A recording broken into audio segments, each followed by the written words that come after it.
You see my point?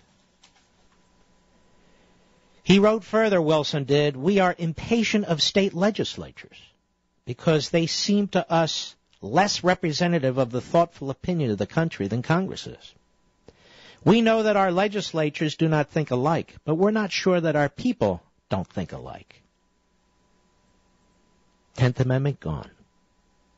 There would be no Constitution, by the way, as you well know if you listen to this program, but for the emphasis on state sovereignty. Wilson went on, undoubtedly the powers of the federal government have even grown enormously. This is over 100 years ago.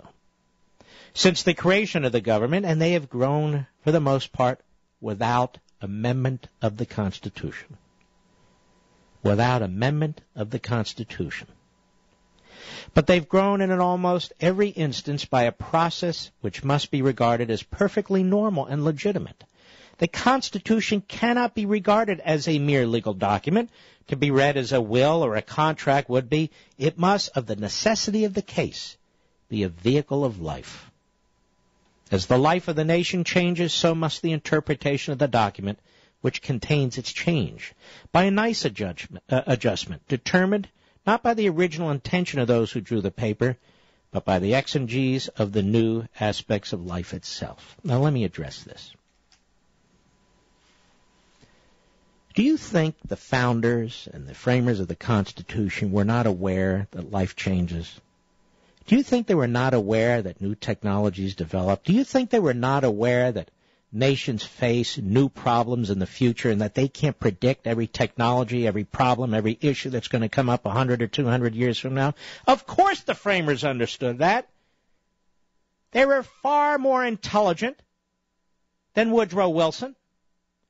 Of course they understood that. Here's the crucial point, ladies and gentlemen. We're not talking about a living and breathing government. We're talking about a living and breathing society. Society made up of human beings. You, the individual. The Declaration says it. Unalienable rights. The right to life, liberty, and the pursuit of happiness. You evolve. You change. You learn from experience. You learn from your successes and your failures. This is what we do as human beings. But government must be limited. It must be stable. Government exists not to be nurtured by the people.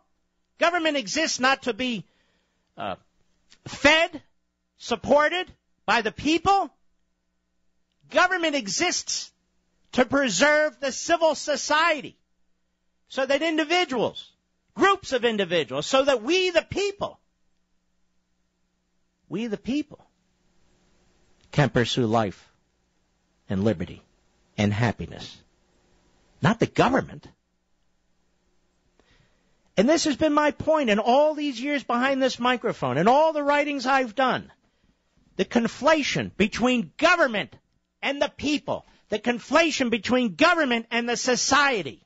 When Barack Obama stands there and he says, we cannot tolerate this anymore, we need to do something about this. What he's saying is, you, the people, we, the people, you're a problem. And I, the president, have to control you. I have to control what you drive. My wife has to control what your children eat. I have to control your medical care. What kind of insurance you can have, which specialists you can go to, what kind of drugs you can have. I have to come between you and your doctor. I have to come between you and your car dealer. I have to come between you and your toilet. I, the President of the United States, get to make all these decisions. Because what Wilson was arguing for was not a vibrant, progressive in the real sense of the word, not the political sense of the word, changing, evolving, reforming society. What he's arguing for, what Franklin Roosevelt argued for, what Barack Obama argues for, is tyranny. That's the blunt truth. Tyranny. Barack Obama today said, even you legitimate gun owners out there, surely you have to agree that lawbreakers shouldn't be able to walk around the country, in so many words he said, with weapons of war. Well, ladies and gentlemen, in our country, lawbreakers are not allowed to walk around the country with weapons of war. We're not talking about lawbreakers, and we're not talking about weapons of war. We're talking about law-abiding citizens and the right to bear arms that are not weapons of war.